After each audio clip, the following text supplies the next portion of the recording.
আসসালামু আলাইকুম। রাতের শীর্ষ সংবাদে স্বাগত জানাচ্ছি আমি শাহনাজ পারভীন। অক্টোবরের প্রথমার্ধে নয়াদিল্লি যেতে পারেন সেনাপ্রধান। নির্বাচনে বিএনপির নেতৃত্ব দেবেন তারেক রহমান, হুমায়ুন কবির। ফের টেকনাফের পাহাড় থেকে নারী শিশুসহ ২১ জন উদ্ধার। এনসিপিকে বেগুন বালতিসহ ৫০ প্রতীকের অপশন। ৪৯তম বিসিএস পরীক্ষা ১০ অক্টোবর, কেন্দ্র শুধু ঢাকায়। জামায়াত নেতার বিরুদ্ধে ছাত্রীকে যৌন হয়রানির অভিযোগে সংবাদ সম্মেলন। খাগড়াছড়িতে সহিংসতার ঘটনায় পুলিশের ৩ মামলা। ঝিনাইদহে ক্লিনিক বিলের বিনিময়ে নবজাতক বিক্রি করলেন মা। প্রতিমা বিসর্জনের মধ্য দিয়ে শেষ হচ্ছে শারদীয় দুর্গোৎসব। কাঁচামরিচের দাম আবার ৩০০ টাকা ছাড়ালো। আবারও বন্যার আশঙ্কা ফেনীসহ ৭ জেলায়। ভারতের উত্তরপ্রদেশে ইন্টারনেট বন্ধ করলেন যোগী। জেএনজি আন্দোলনে উত্তাল মরক্কো, সহিংসতা, নিহত ২। এবং সুমুদ ফ্লোটিলায় ইসরায়েলি হানা, অভিযোগ যাচ্ছে আন্তর্জাতিক বিচার আদালতে। শুনছিলেন শিরোনাম, এবার বিস্তারিত। জাতিসংঘের শান্তিরক্ষা মিশনে সেনা পাঠানো দেশগুলোকে নিয়ে একটি সম্মেলন আয়োজন করতে যাচ্ছে ভারত, যেখানে বাংলাদেশের সেনাপ্রধানেরও অংশগ্রহণের কথা রয়েছে।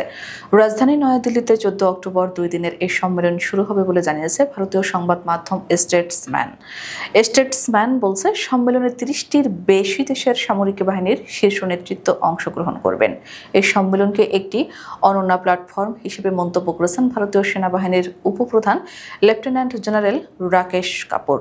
সম্মেলনের প্রস্তুতিমূলক অনুষ্ঠানে তিনি বলেন, জাতিসংঘ সনদের অধীনে বিশ্ব শান্তি রক্ষায় আন্তর্জাতিক সম্প্রদায়ের যে যৌথ দায়িত্ব রয়েছে সে বিষয়ে এই সম্মেলনে সেনাবাহিনী ও রাষ্ট্রগুলোর সম্মিলিত অভিজ্ঞতা, প্রজ্ঞা ও প্রতিশ্রুতি একত্রিত হবে।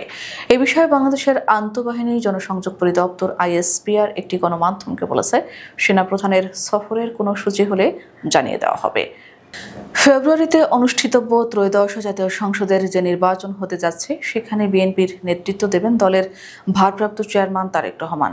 যুক্তরাষ্ট্রের সাধারণ পরিষদের অধিবেশনে যোগদান শেষে দেশে ফিরে বৃহস্পতিবার হযরত শাহজালাল আন্তর্জাতিক বিমানবন্দরে সাংবাদিকদের প্রশ্নের জবাবে দলের ভারপ্রাপ্ত চেয়ারম্যানের আন্তর্জাতিক বিষয়ক উপদেষ্টা হুমায়ুন কবির একথা জানান। হুমায়ুন কবির বলেন, ফেব্রুয়ারিতে জাতীয় নির্বাচন হবে। তারেক রহমানের নেতৃত্বে বিএনপি এই নির্বাচনে অংশগ্রহণ করবে। He will be leading BNP coming election.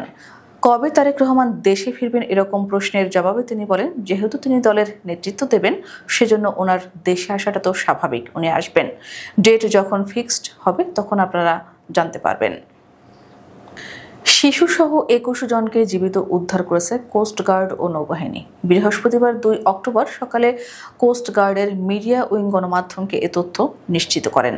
তিনি জানান, গোয়েন্দা তথ্যের ভিত্তিতে জানতে পারি সাগর পথে মালয়েশিয়া পাচারের উদ্দেশ্যে কয়েকজন নারী ও শিশুকে টেকনাফের বাহারছড়ার করাচিপাড়া ঘাট সংলগ্ন একটি ঘরে আটকে রাখা হয়েছে। এই সংবাদের ভিত্তিতে বুধবার রাতে বাংলাদেশ কোস্টগার্ড ও নৌবাহিনী যৌথ অভিযান পরিচালনা করে। অভিযানে টেকনাফের বাহারছড়ার করাচিপাড়া ঘাট এলাকার একটি গোপন আস্তানা থেকে নারী, শিশুসহ ২১ জনকে জীবিত উদ্ধার করা হয়। শাপলা নয় বরং বেগুন বালতিসহ ৫০টি প্রতীক থেকে জাতীয় নাগরিক পার্টিকে নিজেদের মার্কা বাছাই করতে বলল নির্বাচন কমিশন। সংস্থাটির নির্বাচন সহায়তা শাখার উপসচিব মোহাম্মদ রফিকুল ইসলাম দলটির আহ্বায়ক নাহিদ ইসলামকে এরই মধ্যে এ সংক্রান্ত চিঠি পাঠিয়েছে। চিঠিতে উল্লেখ করা হয়েছে, জাতীয় নাগরিক পার্টি এনসিপি নামীয় দলটি নিবন্ধনের জন্য আবেদন করে, যা প্রাথমিক পর্যালোচনায় বিবেচিত হয়েছে। আবেদনপত্রে প্রতীক হিসেবে পছন্দের ক্রমানুযায়ী শাপলা, কলম ও মোবাইল উল্লেখ করা হয়, যা পরবর্তীতে পরিবর্তন করা হয়।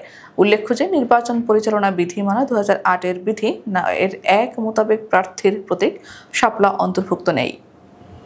দেশের সরকারি কলেজ ও শিক্ষক প্রশিক্ষণ ইনস্টিটিউটগুলোতে শিক্ষক সংকট নিরসনে ৪৯তম বিশেষ বিসিএস এর আয়োজন করেছে সরকারি কর্ম কমিশন। এই বিসিএস এ ৬৮৩ জন শিক্ষা ক্যাডার নিয়োগ দেওয়া হবে। আগামী ১০ অক্টোবর এই বিসিএস এর লিখিত পরীক্ষা অনুষ্ঠিত হবে। এদিন সকাল 10টা থেকে দুপুর 12টা পর্যন্ত পরীক্ষা নেওয়া হবে। পরীক্ষার কেন্দ্র হবে শুধুমাত্র ঢাকায়। ৪৯তম বিশেষ বিসিএস এ অংশ নিতে আবেদন করেছেন ৩,১২,০০০ চাকরি প্রার্থী। সেই হিসেবে প্রতিটি ক্যাডার পদের বিপরীতে লড়বেন প্রায় ৪৫৬ জন চাকরি প্রার্থী। তবে যেহেতু এটি শিক্ষা ক্যাডারের বিশেষ বিসিএস, ফলে নির্দিষ্ট বিভাগের প্রার্থীরা ওই বিভাগের প্রার্থীদের সঙ্গেই লড়বেন। ফলে বিভাগ ভেদে প্রতি আসনের বিপরীতে প্রার্থী সংখ্যা ভিন্ন হবে। ঢাকার নবাবগঞ্জ উপজেলার এক মাদ্রাসা অধ্যক্ষ ও জামায়াত নেতার বিরুদ্ধে যৌন হয়রানির অভিযোগে সংবাদ সম্মেলন করেছেন এক স্কুল ছাত্রীর মা।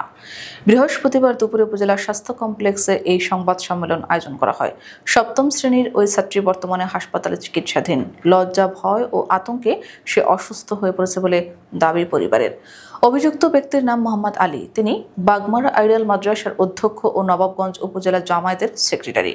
ওই ছাত্রীর মা লিখিত বক্তব্যে জানান, ২৩ সেপ্টেম্বর তাঁর মেয়ের শরীরের স্পর্শকাতর স্থানে হাত দিয়ে যৌন হয়রানি করেন মোহাম্মদ আলী। খাগড়াছড়ি সদর ও গুইমারা উপজেলায় সহিংসতার ঘটনায় বাদী হয়ে হত্যাসহ ৩টি মামলা দায়ের করেছে পুলিশ। ১৪৪ ধারা ভঙ্গ করে ভাঙচুর, দাঙ্গা সৃষ্টি ও পুলিশের উপর হামলার অভিযোগে খাগড়াছড়ি সদর থানায় ৬০০ থেকে ৭০০ অজ্ঞাত ব্যক্তিকে আসামি করে এই মামলা করা হয়েছে। মামলার বাদী সদর থানার উপপরিদর্শক শাহরিয়ার। থানার ভারপ্রাপ্ত কর্মকর্তা আব্দুল বাতেন মৃধা বিষয়টি নিশ্চিত করেছেন। এছাড়া গুইমারা থানায় হত্যাকাণ্ড ও পুলিশের উপর হামলার অভিযোগে পৃথক ২টি মামলা দায়ের করা হয়েছে। ঝিনাইদহে দেনার টাকা পরিশোধ করতে সদ্য প্রসূত ছেলের সন্তানকে মা সুমাইয়া খাতুন দত্তক দিতে বাধ্য হয়েছেন। বিনিময়ে মিলেছে হাসপাতালের বিল পরিশোধ ও নগদ ৬৫,০০০ টাকা। আর এতে সহযোগিতা করেন ক্লিনিকের নার্স ইসমতারা। বিষয়টি জানাজানি হলে বুধবার বিকেলে পিয়ারলেস প্রাইভেট হাসপাতালে মহেশপুর উপজেলা নির্বাহী কর্মকর্তা খাদিজা আক্তারের নেতৃত্বে ভ্রাম্যমাণ আদালত অভিযান চালান। এ সময় হাসপাতালটির কাগজপত্রের ত্রুটি ও হাসপাতালের পরিবেশ ভালো না থাকায় মালিক সেলিম রেজা বাবুকে ৬ মাসের কারাদণ্ড ও শিশু সন্তান বিক্রির সহযোগিতাকারী হিসেবে নার্স ইসমতারাকে আটক করে পুলিশ। বর্ণাঢ্য আয়োজনের মধ্য দিয়ে শেষের পথে হিন্দু সম্প্রদায়ের সবচেয়ে বড় ধর্মীয় উৎসব শারদীয় দুর্গোৎসব। বিজয়া দশমীর দিন নানা আনুষ্ঠানিকতা শেষে রাজধানী সহ সারা দেশে চলছে প্রতিমা বিসর্জন। বৃহস্পতিবার ভোর থেকে মণ্ডপগুলোতে ভক্তদের ভিড় দেখা যায়। ভক্তরা দেবীর চরণে অঞ্জলি দিয়ে বিজয়ার প্রার্থনা করেন। এরপর শোভাযাত্রা করে প্রতিমা নিয়ে যাওয়া হয় বিসর্জন স্থলে। ঢাক, ঢোল, উলুধ্বনি আর শঙ্খধ্বনিতে মুখর ছিল পরিবেশ। কাঁচামরিচের দাম আবার ৩০০ টাকা ছাড়ালো। খুচরা বাজারে এখন ১ কেজি কাঁচামরিচের দাম ৩২০ টাকার আশেপাশে। অবশ্য সাধারণ ক্রেতারা একসঙ্গে ১ কেজি কাঁচামরিচ কেনেন না। ২৫০ গ্রাম কাঁচামরিচ কিনতে তাদের অন্তত ৭৫ থেকে ৮০ টাকা খরচ করতে হচ্ছে। ৫ দিন আগেও ১ কেজি মরিচের দাম ছিল ২০০ থেকে ২২০ টাকা। অর্থাৎ এই সময়ের মধ্যে প্রতি কেজিতে কাঁচামরিচের দাম বেড়েছে ১০০ থেকে ১২০ টাকা করে। দেশের ৩ বিভাগ এবং উজানে ভারতের আসাম, ত্রিপুরায় ভারী বৃষ্টির পূর্বাভাস দিয়েছে বন্যা পূর্বাভাস ও সতর্কীকরণ কেন্দ্র। এতে চট্টগ্রাম, ফেনী, লালমনিরহাট, নীলফামারী, শেরপুর, ময়মনসিংহ ও নেত্রকোনার নিম্নাঞ্চলে স্বল্পমেয়াদী বন্যার সম্ভাবনা রয়েছে। বুধবার ১ অক্টোবর বন্যা পূর্বাভাস ও সতর্কীকরণ কেন্দ্রের সহকারী প্রকৌশলী মোহাম্মদ মাহমুদুল ইসলাম শোভন স্বাক্ষরিত এক পূর্বাভাসে এ তথ্য জানানো হয়েছে। বন্যা পূর্বাভাস ও সতর্কীকরণ কেন্দ্র থেকে জানানো হয়, ঢাকা, চট্টগ্রাম ও রাজশাহী বিভাগে ভারী বৃষ্টি হতে পারে।